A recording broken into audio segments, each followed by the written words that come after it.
Actually, you would not believe it. We are most of the restaurants in the area, especially in Saint-Sauveur, they get 80% tourists and 20% locals. Yeah. Here, we're pretty much 50 to 60% locals. That's impressive.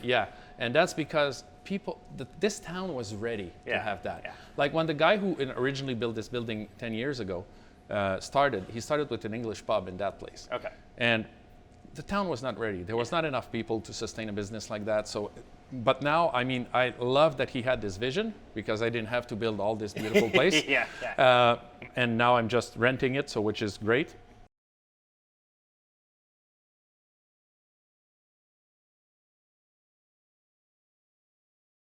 Ladies and gentlemen, welcome back to All Beer Inside. After the last month in the USA, we're returning back to our home province of Quebec. We're up in the Laurentians, and joining me is Éric from Anorak Brewery. Yes. Thank you. Thank you very much. Éric is owner, brewer, and chef. Yes. Okay. There are basically two master brewers working here, me and my partner, and we also have a brewer that works with us. Of course, because I'm taking care of the kitchen, I spend most of my time on that side of the business. But I was involved in the design and the tune-up of all the beers that we put out for people today. Cool. Awesome.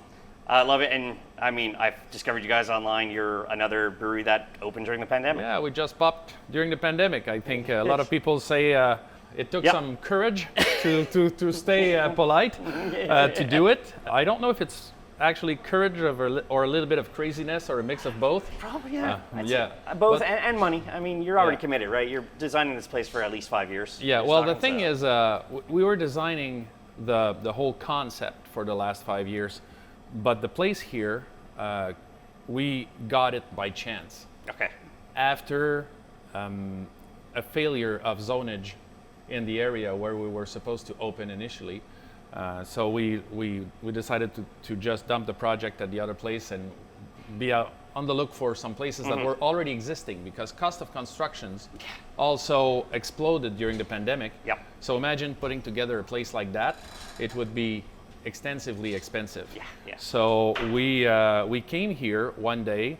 Actually, someone referred us to a real estate broker, and she said, I talked to her on the phone and I say, hey, here's what I want. I want that many people being seated and, like all the specs. And she ends up saying, hey, I have the place for you. I said, don't start playing the broker that always have the rest. So I gave it a shot and I came here and I said, that's it. This is here. That's awesome. Yeah, we started during the pandemic, but it was a calculated risk because we knew that it was tapering down in terms of how people were dying out of this disease. I mean, there was... And most people, anyway. So let's not. That was 2 years ago. Yeah. Let's leave it in the past for now. Exactly. Awesome. So you brought me out some great looking beers here to try, and some food we'll do a little later on. But so what beer am I trying? Okay. So the beer number one is our American cream ale. Okay. Beer styles of cream ale is a lot of people think it's from Ireland because of the Kilkenny, right? But it's not. No. It's from the U.S. And why is it from the U.S.? It's because the USA had an abundance of corn, which is part of the grain bill of a cream ale, and they said, "Hey, let's cut the barley with corn, so we have a cheaper beer." But it turns out that the texture of the beer, it's almost like the difference between whiskey and bourbon. You get this kind of oiliness in the beer, so you'll find this oiliness, very, very, very clean taste. Beautiful nose, as we do. Yeah. Toast. Cheers. Oh, that's clean. Yeah. That's crushable too. What is this? 5% roughly? About 4.3, 4.4. Yeah. Yeah, I could see just sitting on the patio or inside here having a couple of these with a meal, and I've seen online you do have quite the extensive menu on top of that. Oh yeah, we do. We focus on American barbecue. All of our barbecue meats are more ready for the dinner service. Okay.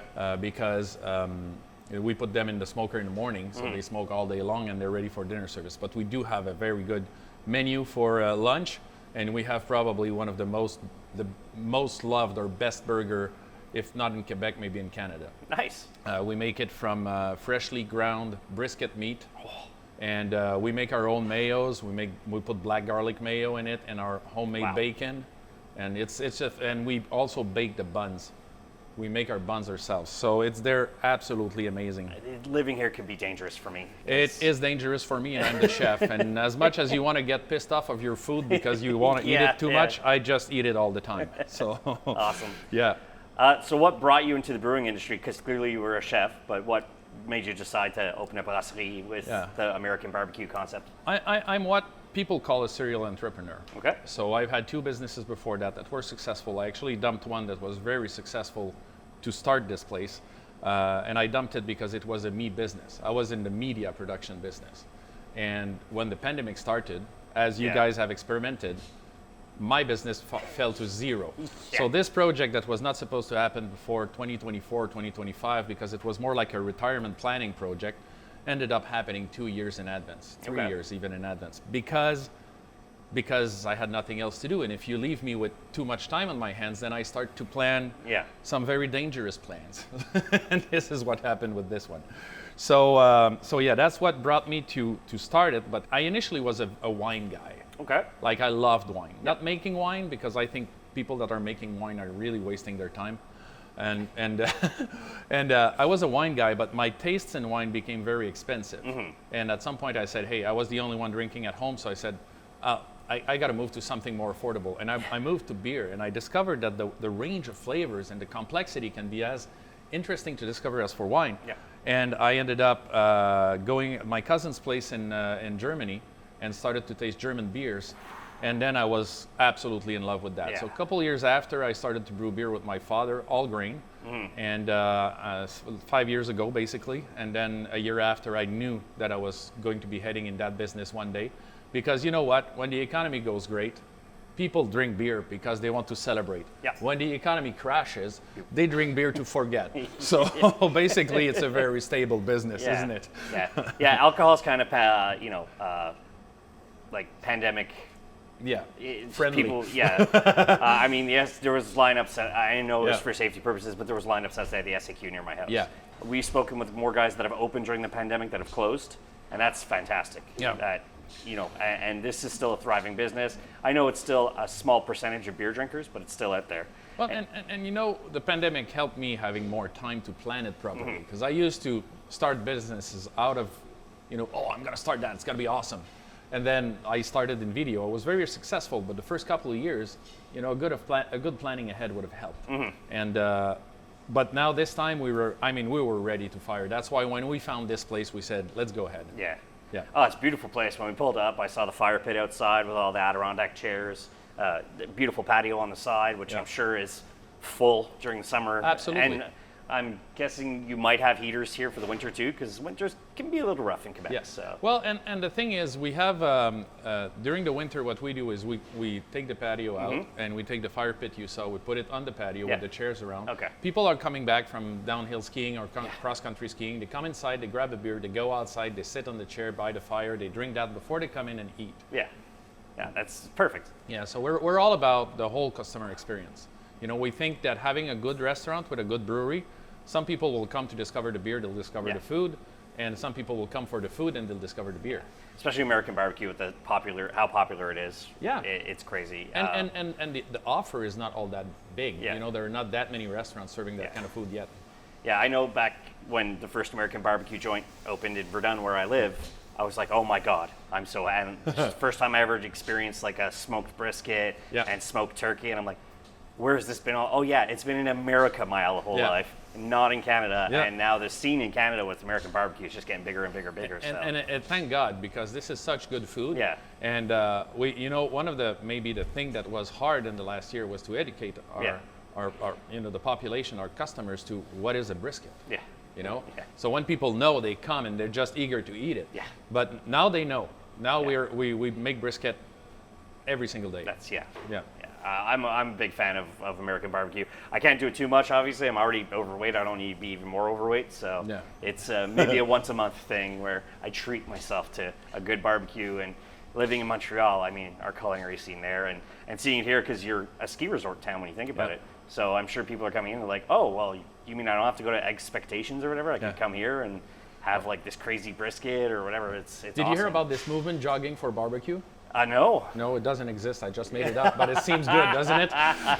Well, I know, back in Montreal, there's Meadowbrook, and they have like a bicycle club. Okay. And it's like, okay, well, we're going to go on a big bike ride, but then we're going to come back and we're going to drink some beer. So I'm like, okay, you balance it out. Oh, So, yeah. You gotta whereas treat I just yourself. drive everywhere and drink a couple of beers, and I do enjoy responsibly. I know what my limits are and never drink and drive, clearly. Yeah. So it's just take your time, enjoy a pint, and then go out about your business. Exactly. You're mentioning that too when it comes to American barbecue. Did you have to educate the people in the area to the craft beer? Like you have the Bud, the Not Coors really. Drinker? Not really. We Okay. did, in the beginning, we had people coming in saying, hey, I want a Coors Light. Yeah. And then we were like, not the place. Yeah. Wrong place. So, but we do have a beer for that. Okay. The beer we have is, we made a light beer that we called the Edison Light. Okay. And obviously for, Yeah. yeah. Yeah. And it comes out at 3 to 3.2%, pretty much, but it has the taste of a 4.4 to 4.8% beer. Like you would be fooled by it, thinking that it's actually a much higher alcohol content beer because the malt taste is very present. And how we did that is we really relied on specialty malts to make it more malty and have like a body that most light beer don't have, because the way they make Coors Light is basically they brew Coors and they just dilute it with distilled water, which is not a way to make beer to me. Yeah. Yeah. The name Anorak, that's pretty unique. Where does that come from? Okay, so Anorak comes from the fact that I'm a geek. My partner is a geek. And Yeah, I see le revanche des nerds. So. yeah. So we're both geeks, and my wife is a geek as well, and she's also partner in the business. And we thought that brewery geek didn't work. Yeah. We thought that brewery nerds didn't work. Okay. And Anorak in British slang means a nerd. Okay. That's great. So it's actually, and actually if you check on our cans of beer, the description from Wikipedia is right there. If you look at Anorak on Wikipedia, you'll get the description. That's awesome. And the description is someone who has a strong interest in niche subject that is often not understood by the general public. So this expression was very popular. It was basically when they were talking about anoraks back in the days in England, it was about the train spotters. Yeah. But then when computer science came back, it kind of revived that thing. So that's why we call ourselves anoraks. And besides, it's a single word, it's simple to remember, everybody know that word, and especially because I've suffered of that in the past, everybody know how to write that word. You know, so when you tell your web address, they find it because they write it properly. You don't have to register all of the variants around, right? Yeah, so that's why we're called anoraks. Awesome. Let's try the next beer here. So the next beer is a beer that we called Sherlock, and it's an English brown ale. Oh, so you'll have notes of grilled bread, hazelnut, chocolate, and a bit of caramel as well. Awesome. As we do. Cheers. Toast. Yeah, a little bit of malty backbone too. Yeah. Wow. And really well balanced bitterness, because this is one of the things is we do balance our beers really well. We make sure that all the beers we make, you know, they're not a slap in the face bitterness thing, or just malt, no bitterness to kind of balance it. This to me, this is a campfire beer. Like literally sitting out there in front of the fire. Absolutely. Having this. It's extremely popular. We've had instant success with that one. Almost immediately ran out of cans when we brought it out. The very first customer I had taste it, bought us a keg right away. So it's a very strong beer. That's a big like. This beer's so great, I'm buying a keg. Yeah. And even if it's like the Coca-Cola slim. Oh no, one, it was even a 30 keg. liter, and he committed right away to it. That's fantastic. Yeah. So this beer is, I would say, the first beer. It's actually the first beer that we've designed since we're open. Okay. Because all of the other ones had 4 years of trial and tests, and we just hit the center of the target right away with that one. Yeah. So this is one of the first beers that came out of Anorak. That came out of Anorak since it's open. Okay. Because the rest, all of the other beers, Anthony and I designed them in the past 4 years. Cool. Yeah. Yeah. I mean, 2 super tasty beers so far. Your logo, kind of the hop, but it's more or less square instead of flowery. What made you pick that as a logo for the business? So it's basically, if you look at it, it's the 4 ingredients of beer that is hidden in that logo. Okay. So the circle represents like a puddle of water. All right. And then you have the hop. which is quite evident. Yeah. And then here, you have the barley, Okay. all right? Oh, wow. And then on top here, you have a flask of yeast. Wow. So it's very Anorak. That's very meta. It's very Anorak. Yeah. That's cool. I didn't even think about that. Like now that you're mentioning it, it's when you just Yeah, I'm you looking hide- up the sign up there and I'm just cutting it off. And Yeah. it's exactly what you're mentioning. That's cool. Yeah, so we really wanted the logo to also encompass the fact that we're nerds. Yeah. So And I mean, geek culture itself, I hate to say it, but because of Big Bang Theory, it's become so popular. yeah. And I've it's now hip to be geek. Yeah. When I was young, I was a geek. I was like rejected in Yeah. school and everything. Yeah. Nowadays, Yeah. if you're a geek, you're the most popular guy Yeah. on the block. Yeah, when I was 13, 14 playing Dungeons and Dragons, and people are like, "What's wrong with you, nerd?" I'm like, "But I'm still play soccer as well, so I'm an athlete too. So I'm both. I'm a Gemini. I can do Yeah. both. Stop making fun of me, Yeah. or I'll beat you up on the soccer field." I wonder if it has to do with the fact that the geeks are making more money than the sports guy now. Could be. Could have something to do with that. Yeah. Unless you're a professional sports athlete, and then you're Well, multi-millionaire. So, but there's a lot less professional multimillionaire sports athlete than there are rich geeks. that's true. Yeah. I mean, look at guys like Bezos and Zuckerberg and stuff. Yeah. Just where they are to where they are now. It's insane. Crazy. So It's insane. That's awesome. Yep. So yeah, you pretty much already mentioned why you named the beers you do. What made you stick with kind of just the basic orange label and not go like crazy and Yeah. get some local graphic designer to go like wild and Yeah, have because everything? everybody does that. Okay. And the other thing is also the fact that initially what we have to sit in is the brand itself, Anorak. And so all the labels are orange because we want them to be recognized. Now here's the thing. There's a second reason for that. Okay. And it's that we only had to print one single label. And Yeah. we're adding the name of the beer. And the reason for that is until we really stabilize our process and we get it figured out so that the percentage of alcohol doesn't move from one batch to the other. Like if we print a label and the percentage of alcohol shifts considerably, then we have to throw 6,000 labels in the garbage, right? So by doing it like that, we're going to stabilize everything. Once everything is stable, it will have given time for the brand to kind of establish itself. Then we can start to have different labels. But what we want to do is to use a different color for each beer. Yeah. But it will be the same basic label with some special thing done to the logo. Yeah, cool. And I don't know, because I can tell you a bit about the naming of the beer, and this will give you about where we're going with this. So all the beer names are actually names of people we identified as geeks in their area. Yeah, I saw Hawking's Edison and stuff like that. So Hawking, we're probably going to be on the logo having like the little arm of his computer screen. And for the Irwin Pale Ale, Pale Ale is made with an Australian hop.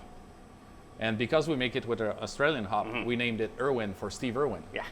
And so there's going to be some crocodile stuff on that logo. So we just want to have subtleties that will identify the beers and have different colors, and they're all going to be flashy colors like that, because we think that most of the problem right now, when I go to IGA or Metro or any big, and I want to buy some microbrewery beer, it's insane. I get anxiety. There are so many labels. There's nothing. I mean, it's hard. It's not even classified in any kind of. It's not sorted in any kind of way. You get there are IPAs, there's sour beer, there's other things. Sometimes it's the brewery, sometimes it's the style, and it's insane. You can't find anything. So I want my labels to just stand out. Yeah, my local IGA, the one I use, they sort it by brewery at least. So at least I know like, oh, I feel like Le Castor this week. I feel like you're not unfortunately at this time you're not at my IGA. I could see you there in the future. But it's like, okay, it's pretty simple. It's I feel like a brewery, but then there's days where I'm like, I want crazy label art. But and then I just want English bitters. So and that's one of the reasons why right now we're in 4 locations outside of here. One in Saint-Julie, one in Belleuil, and one in Blainville, which are the Station Bière et Fromagerie. Yep. And we're in the Trois Rouges in Saint-Jérôme as well. Okay. And the reason we're there is because they have people on site. Like if you come in, you don't know my beer, and you ask for an English best bitter, they're going to direct you to the Hawking right away. Yeah. But awesome. if you don't have someone who's going to direct you to a particular beer, there are so many now that the chance that you're going to get picked up is almost like winning the lottery. And kind of mentioning like Station des bières et fromages. Clearly, you have food, obviously. Yep. Do you have a food and beer pairing specifically, or do you just kind of make suggestions? We make suggestions for now, but there's going to be something on the menu soon. Okay. So we'll say, hey, this particular meal goes well with this or that. We do have quite an extensive menu for a brewery. Yeah. And also, everything is homemade. Okay. Like, we make everything. We make all of our sauces, make our mayos, we make, everything is made homemade. Awesome. Everything is fresh cut fries from the morning. And the breading for our chicken, we make it ourselves. We have absolutely nothing that is frozen. Everything is fresh. So sometimes when we reach Sunday, there's something we can run out of. So the menu might have a few missing items on Sunday because we just don't want to waste anything. Yeah. And we make sure that, people, can have fresh stuff to eat, because I hate frozen food.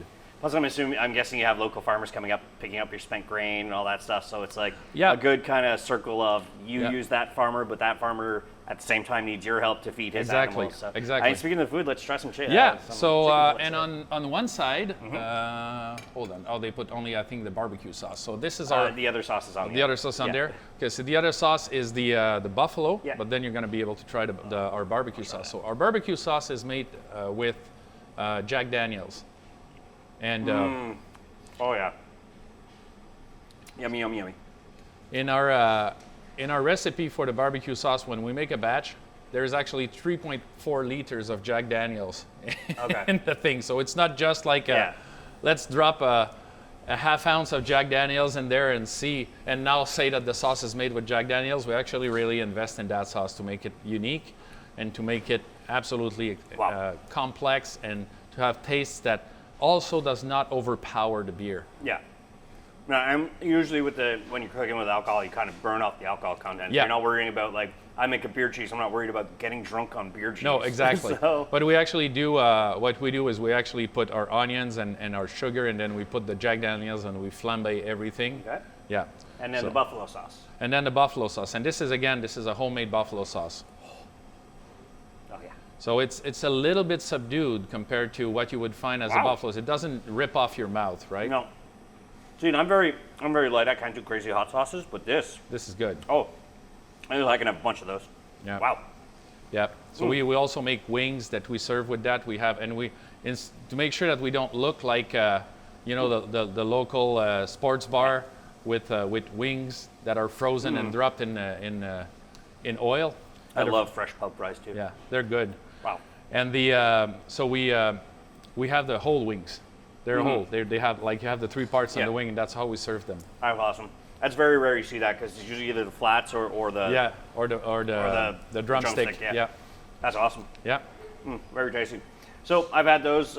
Could I pair this next beer with? Yeah. So let's move to the number 7, right. which is our Hefeweizen. So this is a wheat beer, but it's a German wheat beer.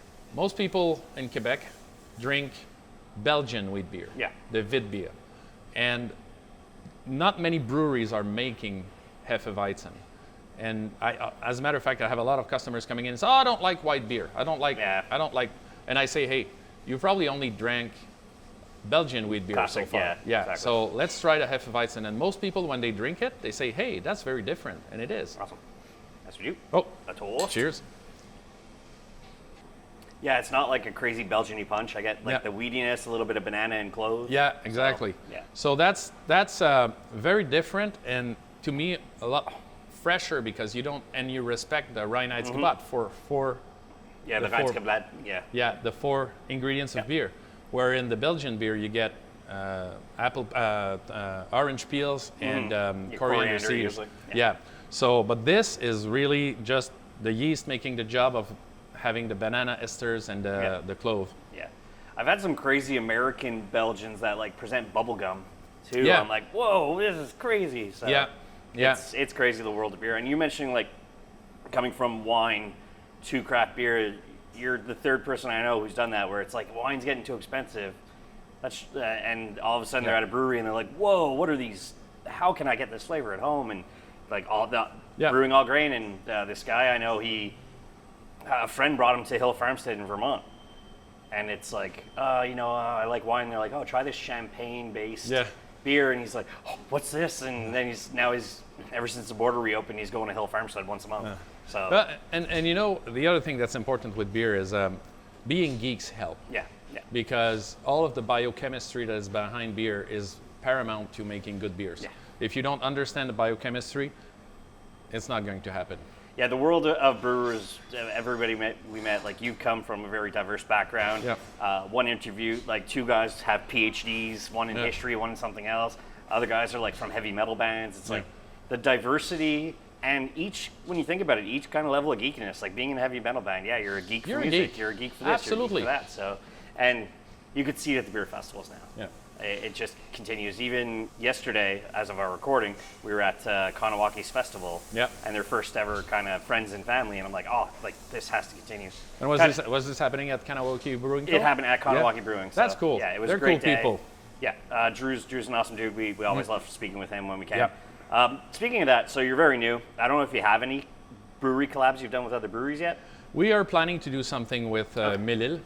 Okay, yeah. So this is probably going to happen during the falls, and they were the ones that actually proposed us to do it, and we're also going to be doing a collaboration with Sir John in Lachute.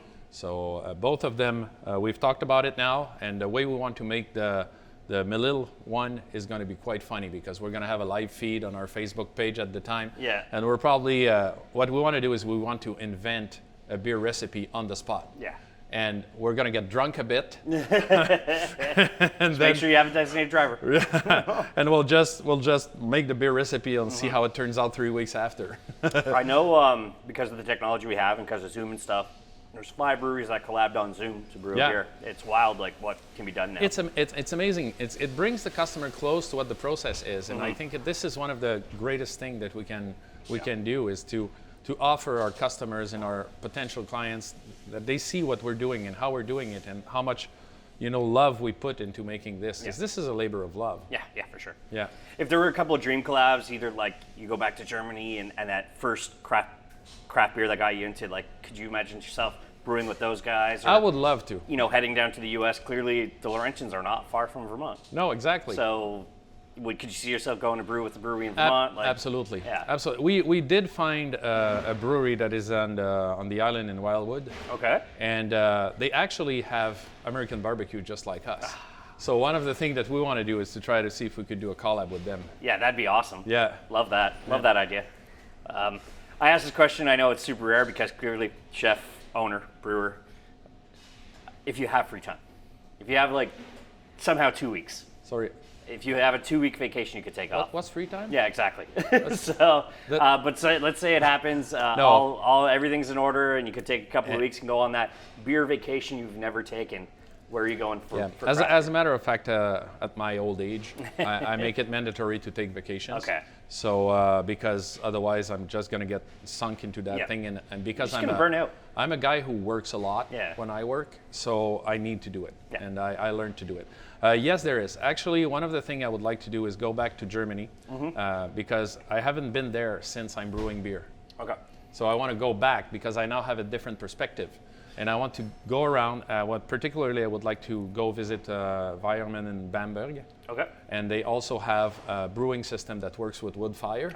And I want to try brewing a batch of beer on that. And the other trip that I would love to do is to do a kind of a farmhouse tour in Norway. And you go. That's first I've heard beer with Norway. That. Yeah. That's cool. Norway is that Norway. One of our beer actually is called Akon le Bon, Akon the Good. And this guy is a king of Norway that made it mandatory for people to brew beer for Christmas. And that was to promote Christianism. Okay. Right? And if you didn't brew beer, you were fined. Yeah. And if you did it again, you could be expelled from the country. And this is why the Norway has a landscape of beer that is incredible. And it like every single region have their Kvike strand that they use, like Hornindal or the Voss or anything. So they have all of these strands of yeast, and I would love to go there and see and experience it with their system, because like they dig, like Yeah. a hole in a log, and then they drill a hole at the bottom, Yeah. and then they fill it with juniper branches, and that's how they filter the beer. So it must give some sort of a gin taste to Wow. the beer or something. Okay, So- I've never even thought of Norway. I've always said Belgium because I look like a monk, so I think it'd be great. Yeah, you could blend in. Yeah, exactly. I just got to wear the robes. I actually did that one Halloween as I bought a cheap robe and I dressed up as a monk and as a patron saint of beer, and I walk around holding a beer bottle in my hand. So Yeah. that's No, always fun. Yeah, well, definitely. That would be my trips. Could you see, because you're clearly surrounded by nature out here, could you see yourself getting some wild yeast out there someday? That's something we can definitely try to do. Mm-hmm. And there's a beer that we want to come up with at some point that we want to call the Morin-Heights. Mm-hmm. And if we do that, I would love to have the most things local. Yeah. We're going to be taking the water from a local well, and we will define the style based on the minerality of the Mm-hmm. water, so that we have something that would happen like it happened in Europe in the old days, where the profile of the beer was defined by the water they had to work with. So that's the kind of stuff that we want to do. That would make sense to try to harvest local yeast to do that. It's also funny, like listening to like history and stuff. It's like, oh yeah, well, they'd have to brew beer so they could drink water in England, so they wouldn't die of dysentery. So that's always entertaining. Yeah. Let's try this fourth beer you got here. So the number 5 is our Belgian Saison. Ooh. And it's actually a recipe. This one we didn't design it. Okay. And this one was given to me by Yeah. a friend who is a master brewer in Australia. Okay. And he started a few years back a brewery with friends. Awesome. And he sent me that recipe and said, "Hey, Eric, make good use of it." Awesome. And so we created that beer. Toast. It's called the Hergé because Cool. it's Belgian, so we called it about the guy that did Tintin. Okay. Oh, it's not as peppery as a normal saison. Yeah.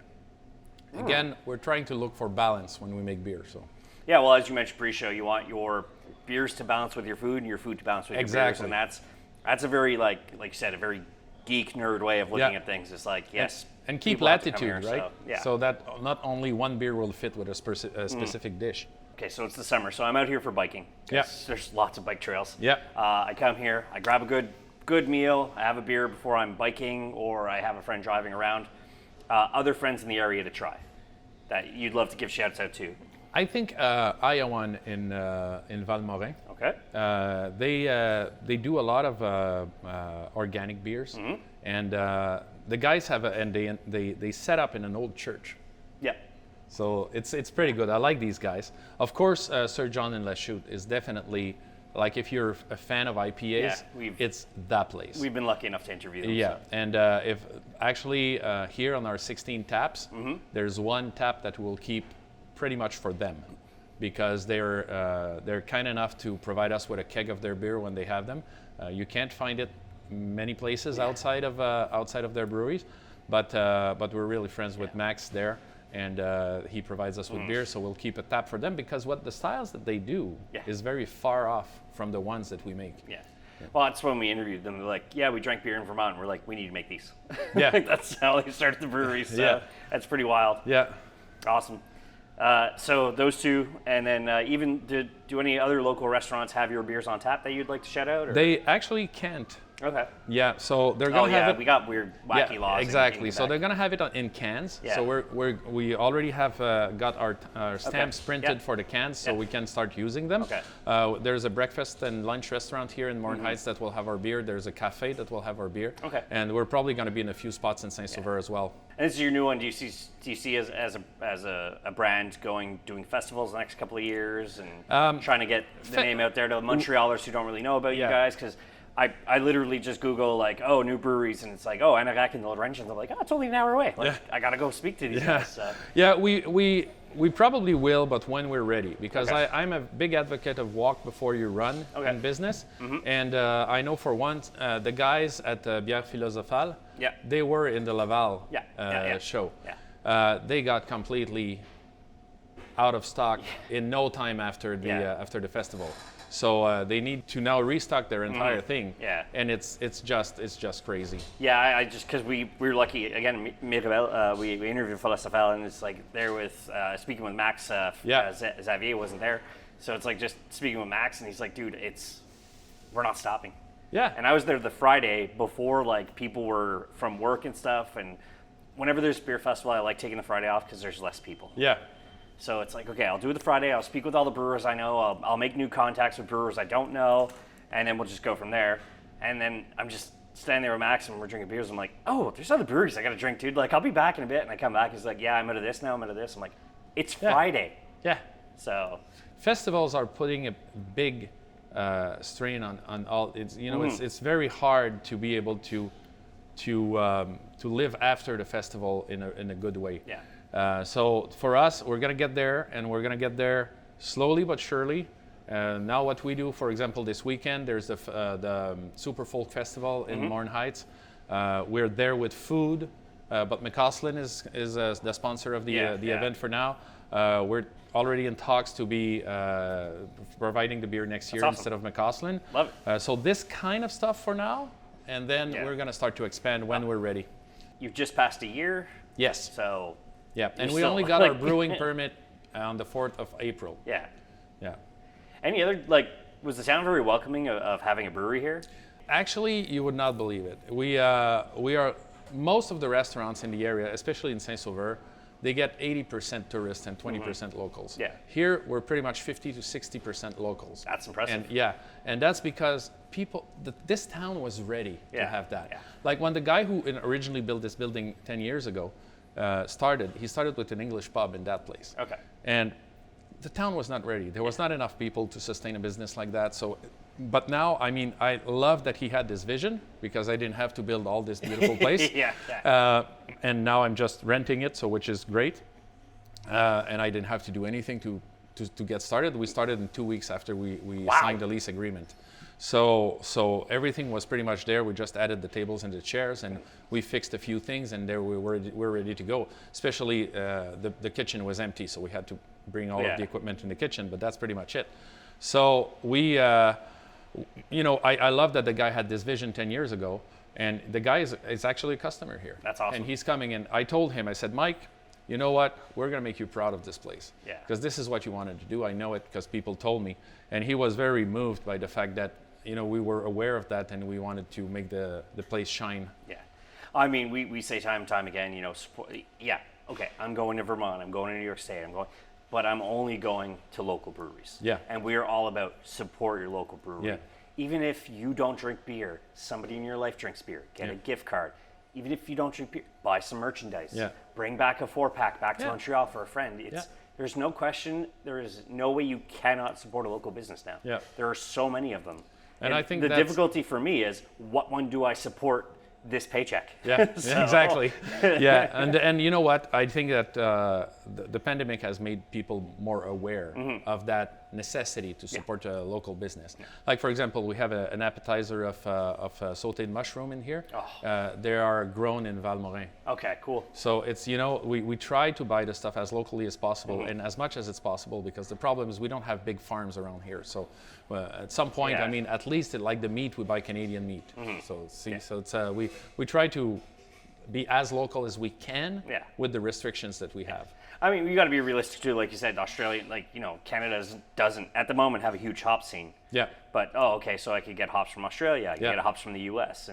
But you're supporting a local hop grower. You're supporting a local farmer who's making these hops. Exactly. So that's the way I see it. It's not like you're going to Molson Brewery in downtown and like, oh, I need hops. And I'm sure with you, like you mentioned, you deal a lot with Sir John. Dude, we're out of crystal malts. Can you pass me a bag? Oh, yeah, but we're out of this. So can I? Initially he was the guy who was providing us with the cans, because when we started to can our beer, there was no way we could buy a full pallet, and we couldn't have a breakdown of a pallet either. But talking about origins, this is one thing that we do also for our beer. Like, for example, when we brew the Hefeweizen you just tasted, number 7, which is called the Levis Strauss, because he was the inventor of the blue jeans. We think this is geeky enough. This beer, we use the hops that grew in Germany. We don't use the same, like Hallertau can be found anywhere, like grown in Oregon or something. Like we buy the ones that is grown in Germany. We buy the grain from Weyermann. So also the barley and the malt, the wheat malt is from Weyermann. we get the yeast strand for the Hefeweizen, which is pretty classic. It's actually originally from Weihenstephaner in Germany. And so we buy the proper yeast to make the style. And the last thing is we also balance all of the minerals of the water to what the minerals are in the water in the area where they brew the beer. So awesome. we're trying to be as close to the classic style as we can. Yeah. We pretend, that's self, it's our claim that our Hefeweizen is the closest thing to a Hefeweizen that you would drink in Germany. Yeah. It sounds like you're trying to kind of stick almost with the Reinskeblatt when you think about it. Yeah, so. Exactly. It's very important. Yeah, no, so, I mean, I'd say I've been drinking craft beer about 15 years now, because where I used to work, the Mondial was right next door. Yeah. And then I have one beer, I'm like, whoa, what's this? Yeah. No, this isn't a Guinness, this is a delicious stout. Yeah. What's a sour? Yeah. And it's like... Exactly. And then friends are like, oh, no, dude, you could go to the bud tent and get a full glass for $1. I'm like, no, it's disgusting. Yeah. Like, if I'm together with the guys or whatever, and we're having a big event or we're at a sports event, Yep. yes, I will buy a Molson or Coors if I have to. And you know what? The wine guy that gave me my wine tasting courses and everything had one sentence that can apply to beer as well. And it's drink less and drink better. Yeah, for sure. So it's just like for wine, stop buying the cardboard box with the bag inside and, like this thing where you stop doing this. All right, we got one more beer here to try. Yeah, so we got one more beer. Yep. It's our stout. It's an oatmeal stout. Yep. And it's a beer we've designed to be the easier to drink kind of stout. Yeah. It's not an imperial stout. It doesn't have like a very heavy sugar content. You will find notes of coffee and dark chocolate. Nice. And you don't have... This is one thing that I wanted to adapt because I was not a stout drinker at all. Yeah. I didn't like stouts. And I realized why. It's because of the acrid taste you have sometimes at the back of the tongue when you're done drinking it. So we found a way to adapt the recipe so that this acrid taste is non-existent. Toast. This is bringing me back to that first oatmeal stout I ever had from Brewtopia. Yeah. So it's meant to be easy to drink. A lot of time people say that a stout is not a summer beer, and yet this is one of the beer we ran out of during the summer. Yeah. We weren't able to produce it as quickly as it was requested. Yeah. What I'd like to ask is what's next? Could you see yourselves doing a barrel aging program? Could you see yourselves... the building looks pretty, but maybe get a little bit more patio towards the trees. Like, what's next as Anorak as a brand? Well, in terms of, because you just mentioned it, like aged beer, barrel aged beer, we have an agreement with a distiller that is in the Mirabel region, and they're making a bourbon, and they're going to give us one of their casks, and we're going to age a beer in one of their bourbon casks. And when we're done, just like it was done in the past, we've heard about breweries and distillery doing that. We're going to send the cask back to them, and they're going to make a bourbon in our beer cask. Cool. So this is one thing we're going to do. But if we're talking about next step, like the very next step is we want to increase the size of our brew house, because right now we're using 2 one-barrel brew house, and we make a double batch in each to fill one of our 4-barrel fermenter. Yeah. We want to get something that will just reduce the workload for that and have like 4 barrels brewed in one batch, and that's it. And something that have integrated CIP and everything, so that we can get an RD. But the next thing also is we can foresee in the future that we would be opening an industrial facility where we would be producing everything we have in can in there, but we will keep this one here open for the part where we make the beer for our taps and So you're doing the other way of what La Veille does, because La Veille is industrial, but they want to open a brew pub. Yeah. And now you're kind of a brew pub with a restaurant, and you want to open industrial. Yeah. So. But we quickly realized, with the beer scenes nowadays, the problem, if you got to get your beer known, and the best way to do it is through a brew pub. Yeah. So that's why we started that way, and we're going to move on to industrial when the beer starts to sell more in stores because it's more well known. And we also forecast that there's going to be a big return to classic styles. We've got the IPA trend in the 2010s. Yep. And then we kind of see already that the IPA trend is fading out. A lot of people are coming in asking for a lager or good blonde beer or something like that, very simple. And very simple, but yet hard to make because you can't hide any defect in a beer like that. Yeah. So the second trend that we had that started around 2016 and now is kind of starting to fade out is the sour beer and the how do you call it, the smoothie beers. Smoothies, yeah. Yeah, so they're kind of starting to fade out now, and a lot of experts are forecasting that the classic styles are going to start being popular again. Honestly, I really appreciate you taking time in your schedule to speak with us about Anorak and the menu, and I look forward to grabbing lunch after we're done our interview here. I look forward to a big future here for Anorak.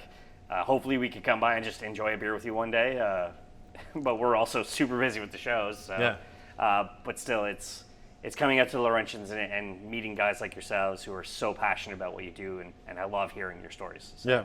Well, thank you very much for making all the way up here. Yeah. I think it's not all that far from Montreal. It's about only 45 minutes to an hour, depending on traffic, of course, because the Highway 15 is quite a road. Yeah. So Google helps you for that part. So thank you for coming out all the way here. Awesome.